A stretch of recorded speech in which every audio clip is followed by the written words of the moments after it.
Oi pessoal, o vídeo de hoje vai ser dedicado às pessoas que sempre tiveram a voz rouca.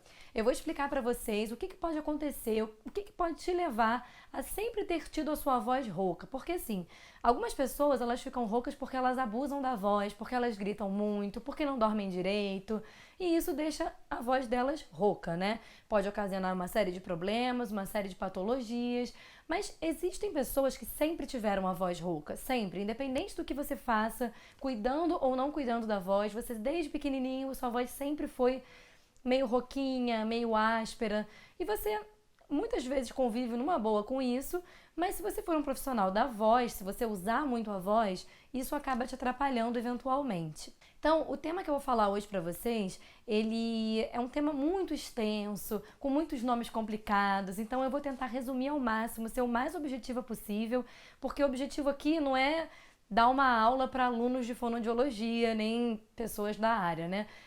Tô explicando isso para vocês que são pessoas leigas no assunto que querem saber um pouquinho mais. O nome do assunto que eu vou abordar hoje se chama alteração estrutural mínima.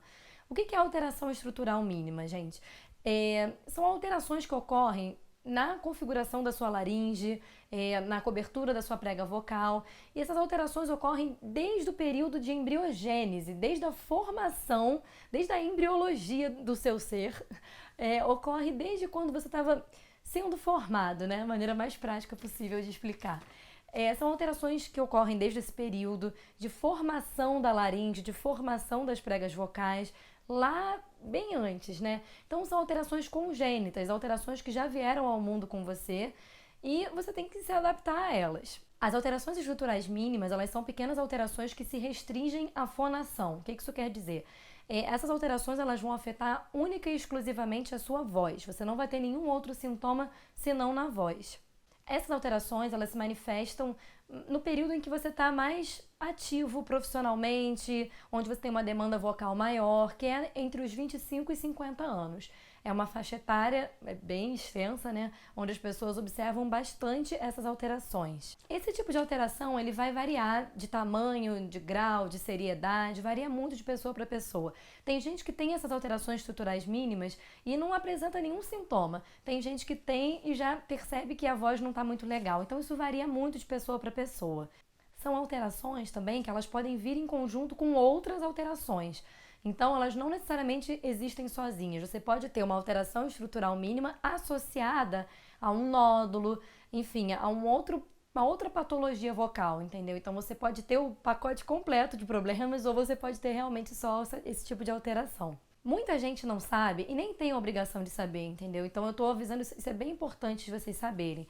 Quando você vai ao médico, vai ao otorrino, para você fazer uma videolaringoscopia, que é o exame que vai ver as suas cordas vocais, que vai ver direitinho se tem alguma coisa errada ou se está tudo certo. Esse exame por si só, ele não consegue detectar essas alterações estruturais mínimas. Isso é muito importante, gente, porque não detecta e aí o exame vem limpinho, como se não tivesse alteração nenhuma. E aí o que a gente faz, né? Então, o exame certo que você tem que fazer para detectar esse tipo de alteração, que é muito discreta, que é muito sutil, o nome dele vamos lá, soletrando, videolaringoestroboscopia. Esse é o nome do exame que você tem que fazer para detectar esse tipo de alteração. Se você fizer uma videolaringoscopia normal, padrão, não vai captar. Então, se você tiver esse tipo de suspeita, se sempre teve a voz rouca, seu exame deu limpinho e continua com a voz rouca, continua sentindo que tem alguma coisa diferente, isso é uma coisa que o fonoaudiólogo vai observar e vai te orientar, você não precisa ter esse insight sozinho, mas isso é uma coisa que é importante vocês saberem, o tipo de exame para detectar isso, porque esse tipo de alteração, assim como qualquer alteração na voz, a gente não vê assim só olhando para a cara da pessoa, né? Não é uma coisa que você vai olhar e olha, você tem. Não, você tem que fazer um exame para poder ver o tipo de alteração que você tem. Então, é esse exame, videolaringoestroboscopia, que vocês têm que fazer para poder detectar esse tipo de alteração.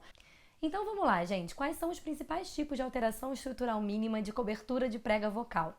Porque olha só, vou resumir para vocês. Nós temos alterações estruturais mínimas de laringe. Elas são subdivididas em 3 categorias e a categoria que eu vou focar hoje é a alteração de cobertura de prega vocal, que é uma coisa que a gente encontra bastante na clínica.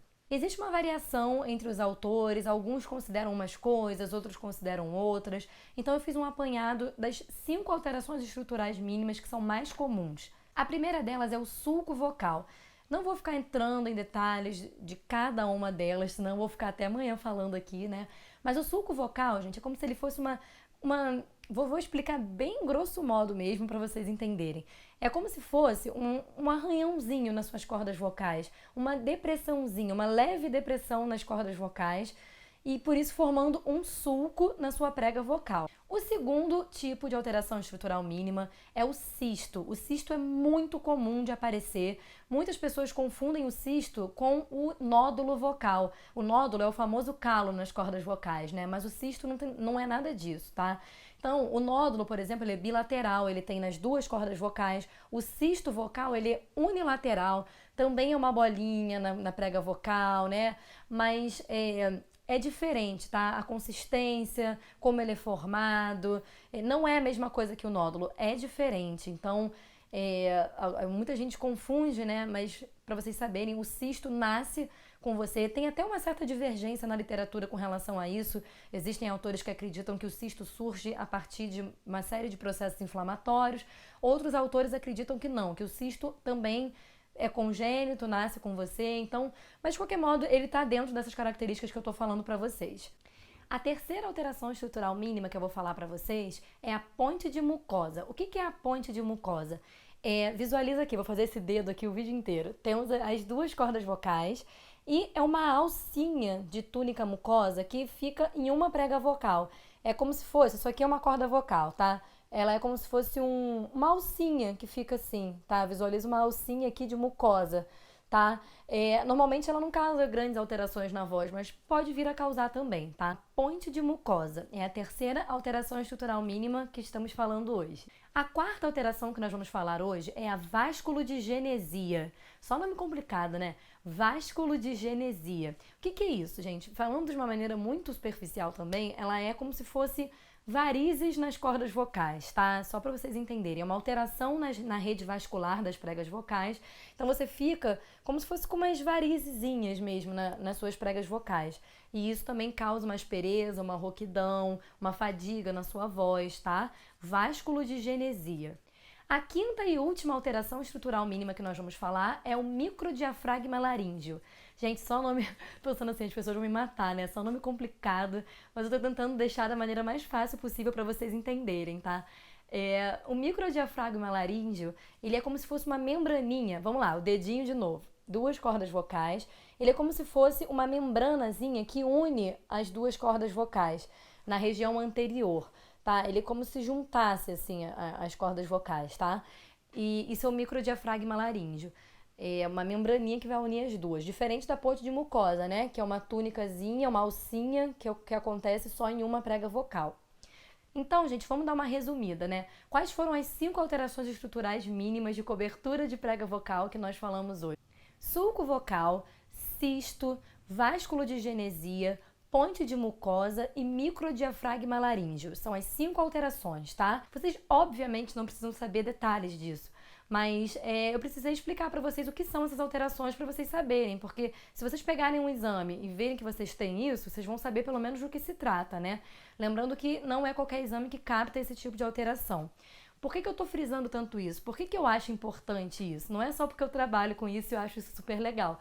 Mas é porque, gente, muitas pessoas passam a vida inteira com a voz com a qualidade ruim, roucas, sem saberem por que tem a voz assim, porque faz o exame e não dá nada. Aí pensa, poxa, mas o que eu tô fazendo de errado? Eu cuido da minha voz, eu fiz o exame e deu tudo certo, então o que tem de errado com a minha voz? Então pode ser que seja isso, não tô dizendo que mas tem grande chance de ser isso. Se você é uma pessoa que você é rouco desde criança, pode ser que você tenha esse tipo de alteração, sim.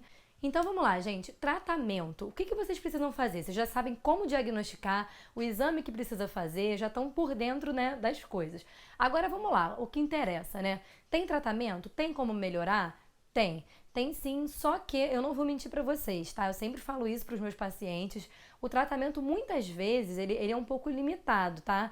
Depende muito do grau da alteração, depende muito também da dedicação da pessoa, de como ela responde aos exercícios. mas pode ser que você obtenha uma grande melhora, uma qualidade vocal bem legal, pode ser que melhore só um pouco. Melhorar, melhora, entendeu? Mas nem sempre fica assim, perfeito.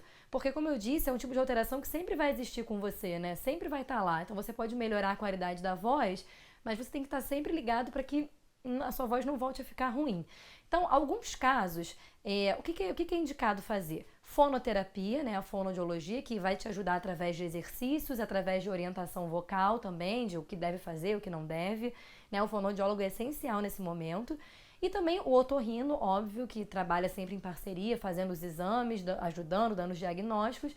E o otorrino, muitas vezes, ele vai indicar cirurgias, né? Ele que vai saber, essa parte não é da fono, não vou falar uma parte que não me diz respeito, mas por experiência, né, na área, eu sei que o otorrino às vezes até indica cirurgia, mas nem sempre, porque nem sempre é necessário, entende? Às vezes a alteração vocal é tão discreta que para que você vai fazer uma cirurgia? Não tem necessidade. Às vezes também as reações à cirurgia são negativas, então deixa a voz pior do que já estava, entendeu? Por exemplo, no caso da vasculodigenesia, que são as varizes que eu falei para vocês, você pode fazer um procedimento que é como se fosse uma microcauterização nessa região. Só que muitas vezes deixa a sua prega vocal muito rígida e a sua voz às vezes fica mais áspera e pior do que estava antes, entendeu? Você tira as varizes, né, a vasculodigenesia, mas a voz fica com a qualidade pior do que estava antes. Então, o que é melhor? Né, você continuar convivendo com isso, fazer uns exercícios para melhorar, ou você tirar esse problema, mas a sua voz ficar pior? Né? Não sei se eu me fiz entender, mas então a cirurgia, ela não é sempre indicada, apenas em alguns casos. E o seu médico vai saber te dizer melhor isso, tá? Não é sempre que é preciso fazer cirurgia, não é todo caso. Então, é isso. O tratamento dessas alterações estruturais mínimas são fonoterapia e, em alguns casos, cirurgia associada, tá? Então é isso. Se vocês gostaram desse vídeo, clique em gostei pra mim e se inscreva no meu canal. Obrigada!